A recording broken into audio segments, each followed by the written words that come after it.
Dennis. How you doing, guy?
Mm-hmm.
Dennis, why don't we get started?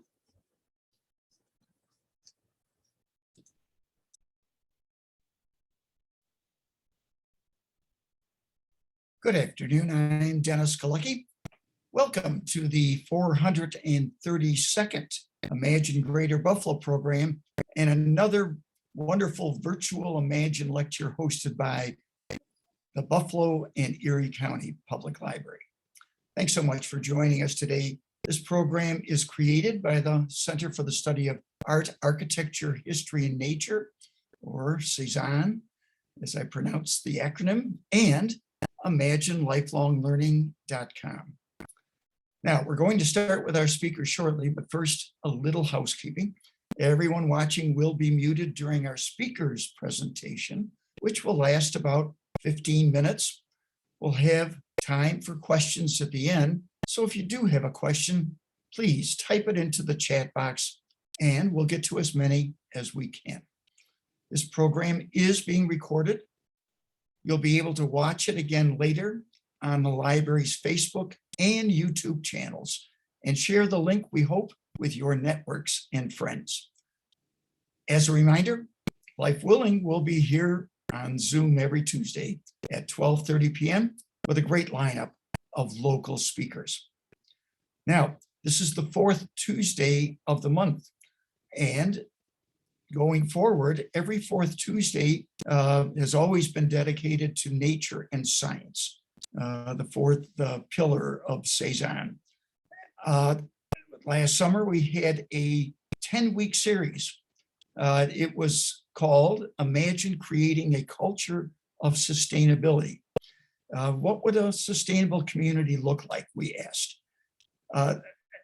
Every fourth Tuesday, starting today, we'll continue with those 10 weeks. So refer back to the library's YouTube page and you'll see speakers like Brian McPherson, the UB Chief Sustainability Officer, Kevin Connors, with an architectural firm that did the Heritage merry-go-round, Congressman Brian Higgins, folks from the Power Authority,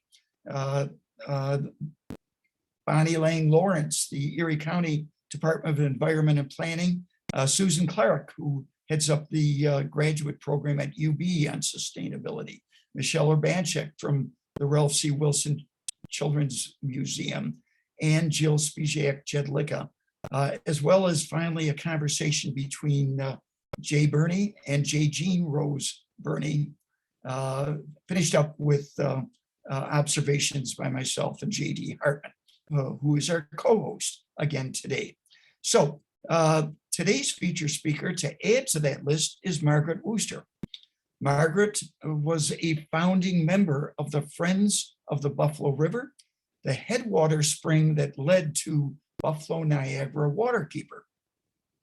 She started a watershed learning project with middle schools in the region and served as a planner for the Erie and Niagara Counties Regional Planning Board, where she worked with local governments on stream and groundwater protection. She went on to serve for 8 years as the executive director of Great Lakes United, a binational coalition of environmental, labor, and indigenous groups dedicated to conserving the whole Great Lakes St. Lawrence River ecosystem. Margaret is the author of 3 books, is involved in several local habitat restoration projects, and occasionally teaches a graduate course in ecology-based land use planning at SUNY Buffalo School of Architecture and Planning. It's a great pleasure to welcome Margaret Wooster. Margaret? Thank you, Dennis. Do you just want me to begin with my PowerPoint and we'll get through it? Okay. Sounds good. Okay. So, people, I have 10 slides,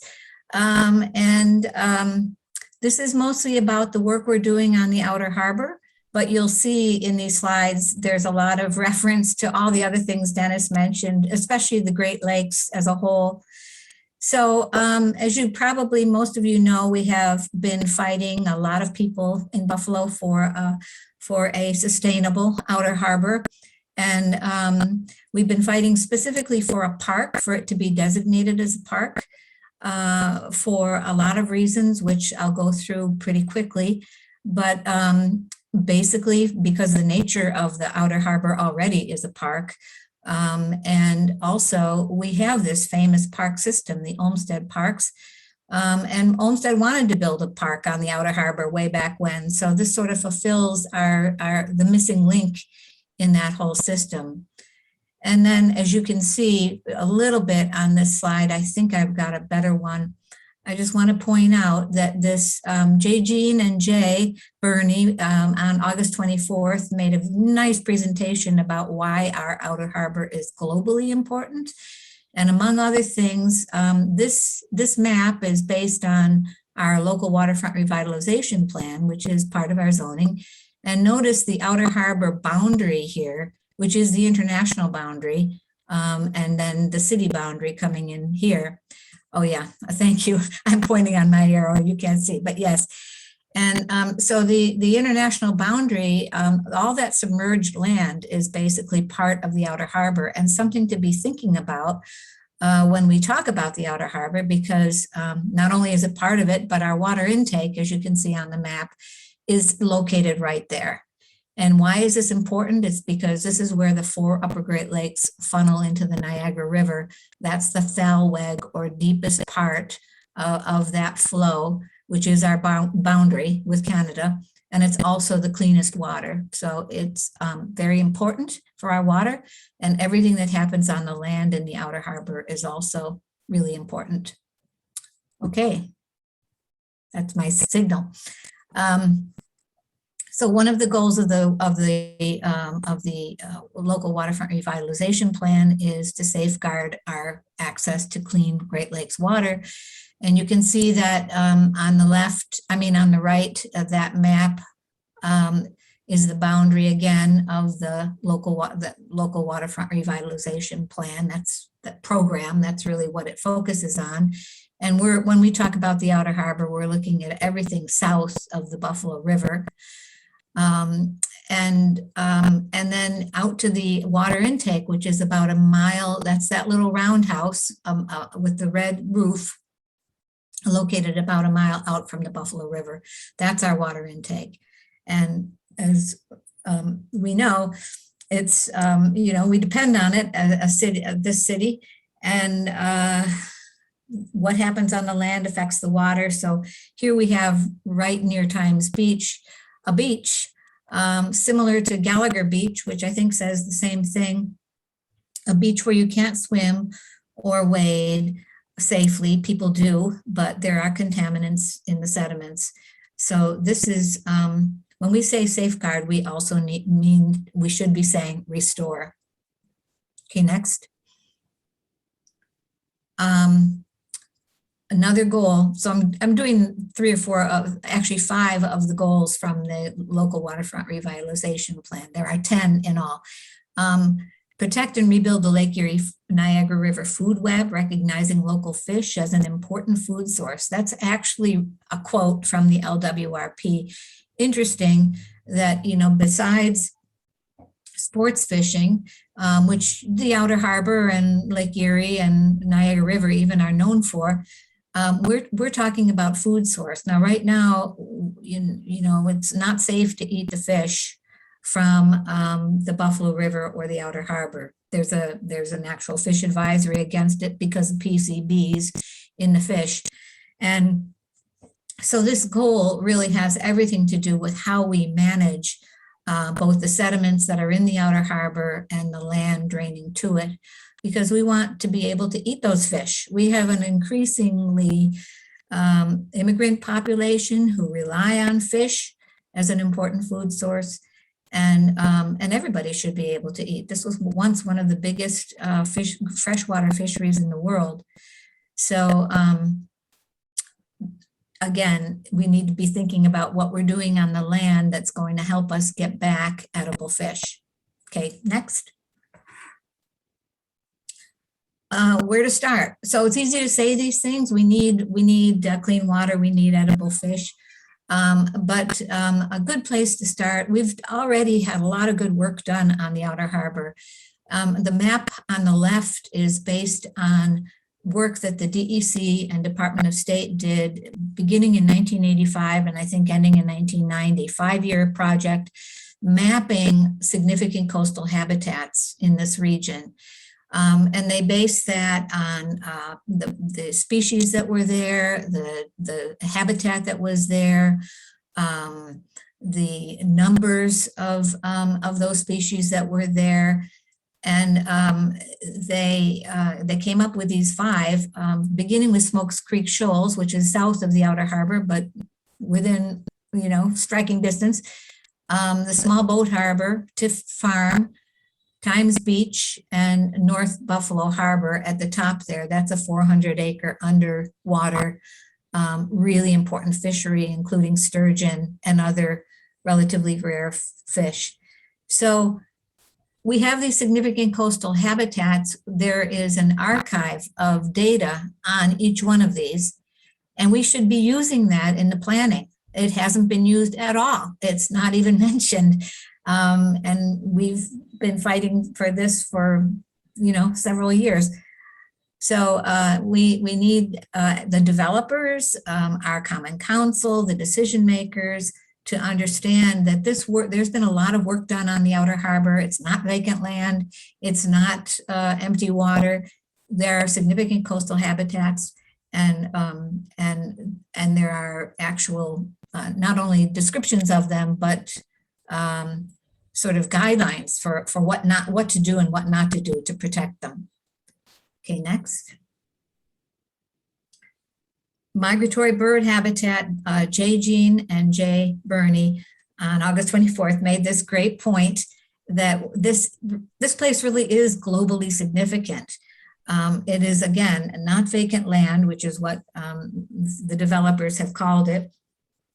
but it is globally significant because of its location. And you can see on the slide, the Atlantic flyway is that blue piece. It comes up in, birds come up and meet Lake Erie and then fly to the east to go up the Niagara River. And there's a branch of the Mississippi flyway that also comes through here. So this is a really important corridor between the south, meaning south of the equator, and the north, meaning the Arctic in some cases. And the habitat needs to be here, including, by the way, the fish. Many of the most interesting birds that come through here are various kinds of ducks and loons, and they come in the early spring when there's open water and they can fish. Next. Maximize coastal resilience. So we've talked about that a lot. It's been in the paper. Coastal resilience means the ability of this land to withstand the seiches that are coming off the lake, and the high winds, you know, the effects of climate change, higher water levels, bigger floodplains. So this is a map of wetlands, floodplains, and natural flow, no, wetlands, floodplains, and let me see what else is in there, significant coastal habitats. And so you can see that most of the outer harbor, if you drew the outer harbor this way, is one of those things. So this has to be, again, restored and then protected. I don't know if yeah, I'm going to keep going. Okay, next.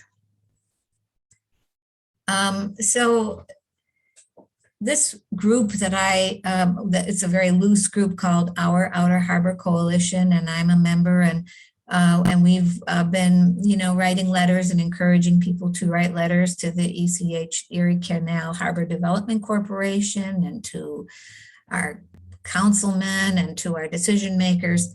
And we started a petition that the outer harbor should be a park. And I think that might be in the chat space, the link to that. We've got about 6,000 people signed. It's still out there. And, you know, this is what the outer harbor looks like this is the area just south of Bell's Slip. And so you can see it's very park-like, and this is natural. Nothing's been done to this except we're trying to keep them from allowing parking. They've parked on it. And so, you know, that's an issue. When we had the Italian festival a couple of years ago, we were out there with these, putting up sticks and ropes and no parking signs. And we were out there at night, you know, sort of encouraging people not to park here.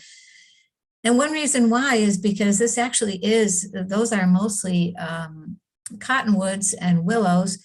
But down in the right-hand side, the flowers there are spotted bee balm that came from seeds that were dredged from the Buffalo River and had been in the river for 50 years. And these seed piles sprouted these wonderful plants. There are thousands of them out there. They're incredible for pollinators, and they're rare.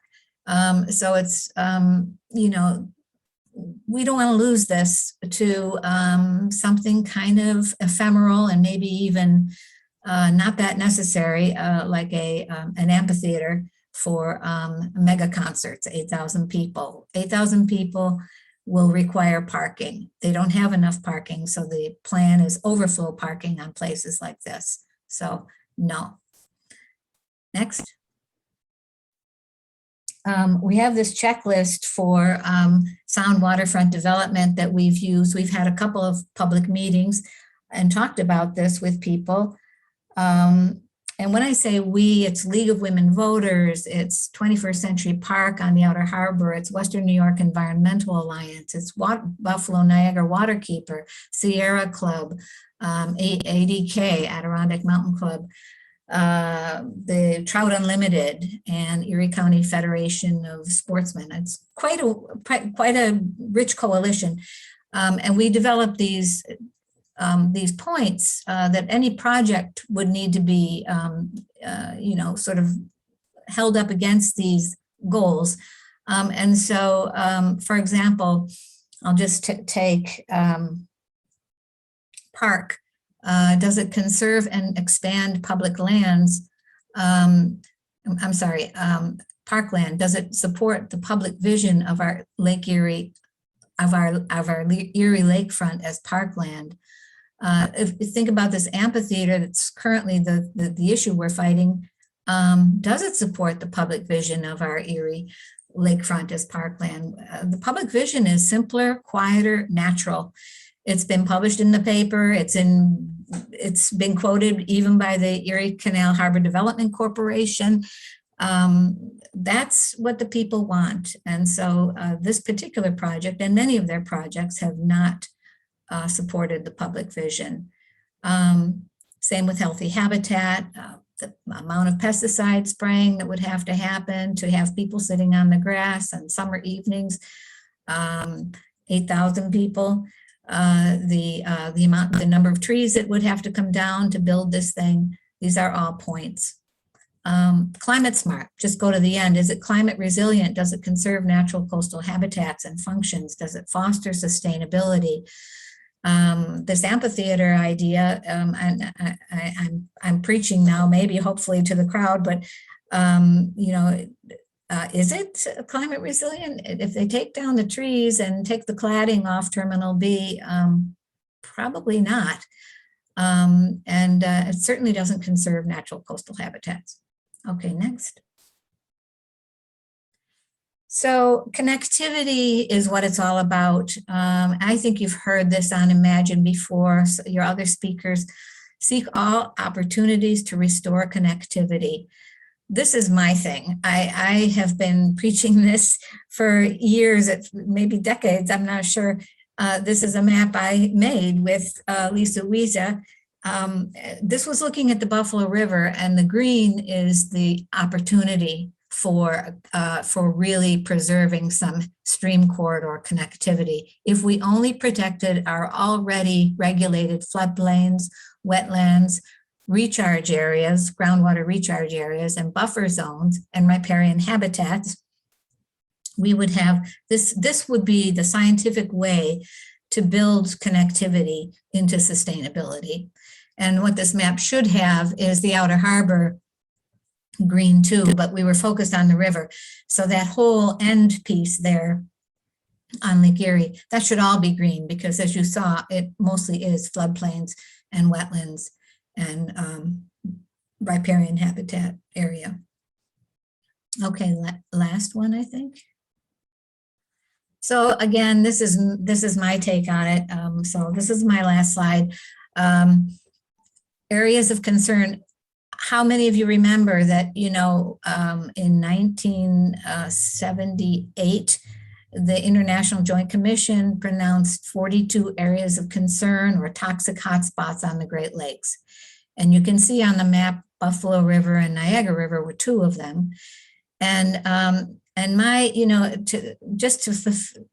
in terms of Dennis's vision of a sustainable world, I think that, you know, the Great Lakes, the largest freshwater ecosystem in the world, if all of these 42 areas of concern became Great Lakes commons, meaning areas that not only restored the toxic health of their areas of concern, but also the chemical, physical, and biological health of those areas, and people living in each of those places were involved in these decisions, it becomes an exercise in sort of rewilding our waterfronts into a publicly accessible, natural space, sort of building up like we did with the river corridors from what's already there, the floodplains, the wetlands, the significant habitats. And that my vision is, okay, all 42 areas of concern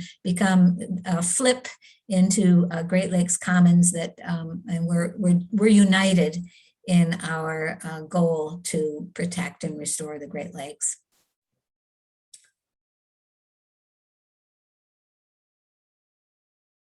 Margaret, that was wonderful and a great graphic at the end and the overview.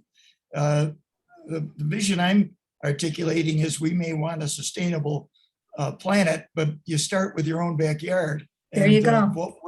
what would it be in our own community is really what all I can point to with the Imagine Greater Buffalo program here at the library. So JD, why don't you start us off, and while I invite viewers to submit any questions they might have, please put them in the chat box and we'll get to them. But JD, what thoughts do you have? Thanks, Dennis. Thank you, Margaret. And Thanks, JD. just to lead into a question, I just want people to know that 20 some odd years ago, Margaret led the fight as executive director of Great Lakes United, along with the Canadian Environmental Law Association, to have permits that were issued by the province of Ontario for the bulk transfer of Great Lakes water withdrawn. So, you know, Margaret's I don't know, it's kind of an ill-used word, but she's a real warrior, you know, I mean, and a visionary. So I think her vision for the Buffalo waterfront is not only sound, but essential. So anyway, thank you again. But I'm going to change a little bit from like bricks and mortar amphitheaters and fish and otherwise. But what you know, the Buffalo River backstops the Outer Harbor. Of what importance was the river to the First Nations, you know, the people that were here prior to Europeans? I mean, I get a sense that it's a spiritual place as much as, you know, whatever, a river, you know, or it's wildlife. Yeah, well, I think there's a case to be made there. So yeah, the Buffalo Creek Reservation was there. That's one little spot of time from like 1780 to 1840, I think. So that the Buffalo Creek Reservation actually wasn't there until 1780 because it was created by all of the displaced people from the Scorched Earth campaign of the Revolutionary War, which was a specific campaign to eradicate the Iroquois from New York State. And so though all those people lived along the Genesee River at the time, and all of their life support, their homes and their gardens and orchards and everything was burned to the ground. And so there were about, I think, 8,000 people displaced across New York State that all came here because, because of the border with Canada, and many of the tribes were affiliated with England. So about half of them went to Canada, and the other half, maybe 3,000 or 4,000 people, stayed here, and they relocated at Buffalo Creek before they before they spread out. But so why, Buffalo Creek, there are stories about the meanders. There's stories about Buffalo Creek as a safe haven. It's a very interesting, Buffalo Creek and Buffalo River, really interesting, both as sort of great places, but also terrible places because bad things have happened there. So they've been settled and then abandoned, and then settled and then abandoned for centuries. But in short, JD, the Seneca ended up having the Buffalo Creek Reservation, and they were here, as I say, until 1840. And there's still a very strong sentiment. I think the gambling casino is called Buffalo Creek, and there's a very strong sentiment for. I don't know about regaining it, but keeping their attachment to it, customary use, being able to hunt and fish there and so forth. And I think they would be very good allies in whatever we end up doing in terms of restoring, like the Outer Harbor. I think we would have we'd have allies among Indigenous people, especially the Seneca. I'll follow up with that and say, you mentioned groups of or organizations that are on your side collaborating in your efforts, Margaret. How about the Erie County Department or the state's DEC? You know, do they just stay hands off and don't want to touch it? And indigenous, the Senecas, for instance, we've got casinos in the neighborhood. Do we have interest in preserving a way of life, almost a thought process of sustainability that they should be in touch with? But have they responded to your requests, if you've made them, to join you? I don't think we've made them. At least we haven't made them very hard.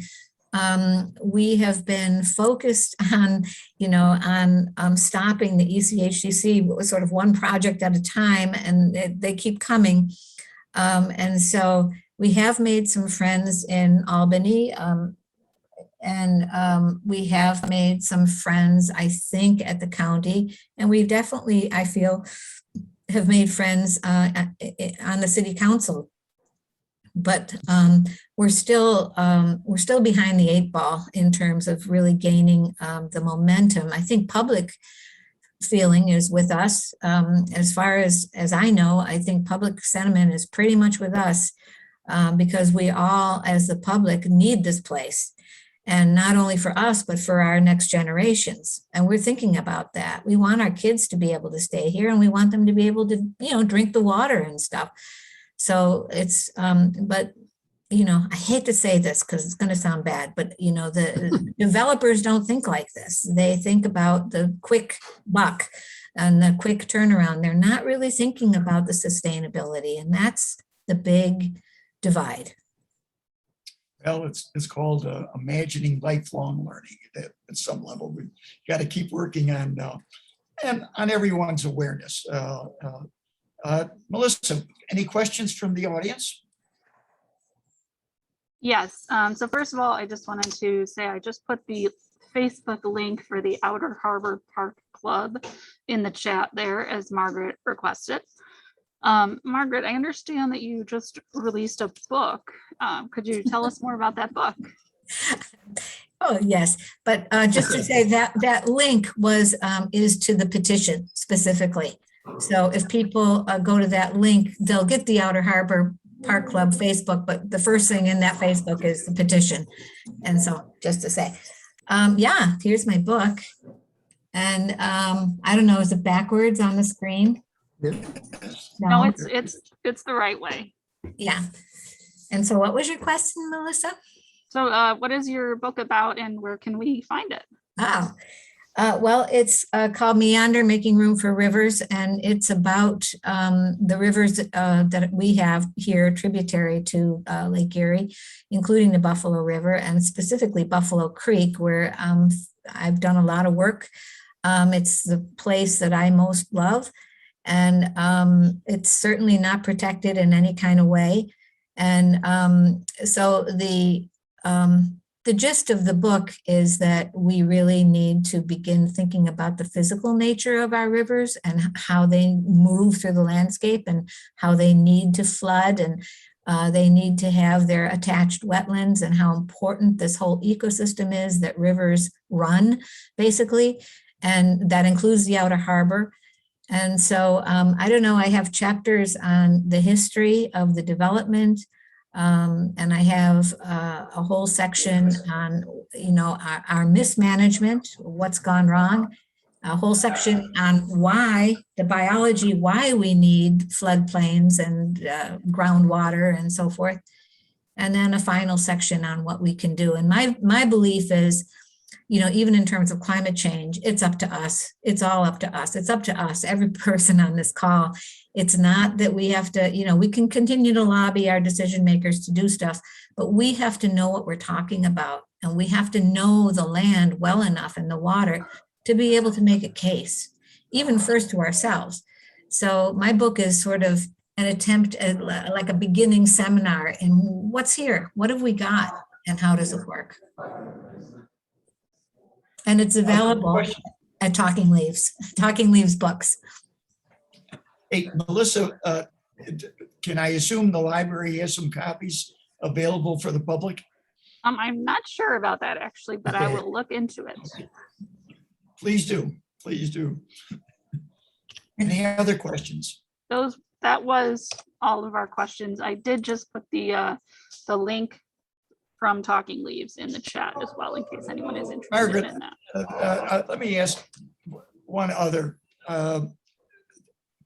My understandings, correct me if I'm wrong, with the outer harbor and the park and the amphitheater discussion, there's been approvals. I keep hearing that 95% of the outer harbor will remain natural, and 5% where some buildings are and existing parking lots would be the area. You know, to many people, that's going to look like a decent compromise, especially if you could keep parking off of the grass. I mean, as you volunteers were doing with ropes and signs, is there room for compromise, or is there only 100% zero option? No, I mean, we've been talking with the Erie Canal Harbor Development Corporation since 2014, when they first came out with their plan to build condominiums and residential on the outer harbor. And we fought that, and they came back with a new plan, well, a couple new plans, but the first new plan and then a second one okay, they're not going to do housing out there. But they are still essentially, needing to make money out there. And so, so the amphitheater, like the air show this summer, or a concert or two that they had, they're charging, hefty prices per ticket. And that becomes a privatization. And not only that, but, it closes down, like the air show closed down the outer harbor on Father's Day to everybody. Nobody could go out there. It was a total traffic jam out there. It's not suitable to events for 8,000 people. So the compromise would be in that, we have our little checklist you saw, with the 10 questions. Is it sustainable? Is it consistent with the public desire for a simpler, quieter, more natural waterfront? Is it sustainable? And so those are the principles that we have carried to the ECHDC and talked about. And the problem is that we thought we were in agreement and that we were in a mode of compromise, but really we weren't. And when they came out with the final plan, the GPP, the general project plan, in February, we were shocked. It's the first time we learned about 8,000 people and a thing in a amphitheater, and about the major landscaping and trees that would have to come down. This was, so I just feel as though, I don't know if we need more time. I just think that basically a development corporation is not the right agency to be in control of the outer harbor. It should be a park. It should be with state parks with a lot of local input. And one follow-up to that, what's the missing step to making it a state park, or at least most of it a state park? What's the next step? Well, I think a bill needs to be introduced in the state legislature, and I think Sean Ryan has sort of indicated that he might be willing to do that. But we need to keep showing what we're showing in newspapers and so forth. The extent of public support, our petition is for that. So we need to back that help to get a law passed, or I think it would be. It's a legislative issue at the state level. We need to show that is indeed what the people want. And I don't know, we're looking for 7,500 signatures. We're at 6,000 something right now. That shouldn't be too hard. And we The 7,500 gets you to some other important level? or just, So I've been Sound- told, 10,000 would be great, so we can, and I think we can let it go. We kind of, we're just volunteers. We're all just doing our thing and then this on the side. So I think we just sort of dropped the petition for about 3 months, but we need to bring it back. So, yeah. well, And at just, that time, we have a Dennis, new governor. Dennis, one thing on the, how to create a park instead of develop it is you can go to ourouterharbor.org. That's ourouterharbor.org. And there is a paper in there authored by Sam McGavern for Open Buffalo. And it gets into some detail. It's 40 some odd pages. So if you're interested, it's a wonderful read. Well, that's a good way to finish this up. In the last 3 months, we have a new governor, so with some local ties, so who knows, maybe get her to sign and see where that takes you as a starting point. Margaret, thank you so much for bringing us up to date. And frankly, thank you for all your years of service to this community and being the spokesperson for water. Water in the streams, water in the lakes, water in the ponds, Skajakwita Creek. I remember having conversations with you years ago about it. And slowly but surely, a lot of people have coalesced and money has flowed to get things done. Amazing improvements have been made in our lifetime. And it's our task to keep those improvements happening. So thanks for being a guiding light in this effort, Margaret. Thank you all. All right. It's You're all about the welcome. water. There you It is. go. There you go. Folks, join us next week. Thanks for joining us today, but come on back next week. We're going to kick off a month-long program focusing on the 10th, celebrating the 10th anniversary of the 2011 National Trust for Historic Preservation Conference here in Buffalo. A lot of things seem to change once we had that conference, coincidentally or otherwise.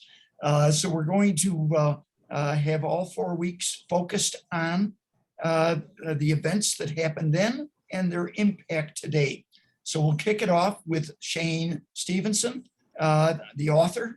He's going to tell us about his book, Buffalo's East Side Industry. And our thought process is that the East Side industry is where the wealth was created that made a lot of Buffalo a prosperous city, certainly in that post-Civil War period. So join us then. And until then, I'm Dennis Galecki. Have a great day and be well. Thank you.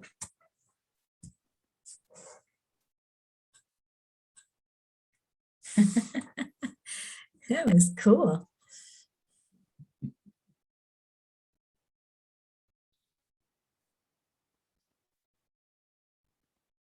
Is he leaving? Bye, Dennis. See you, Margaret. Thank you.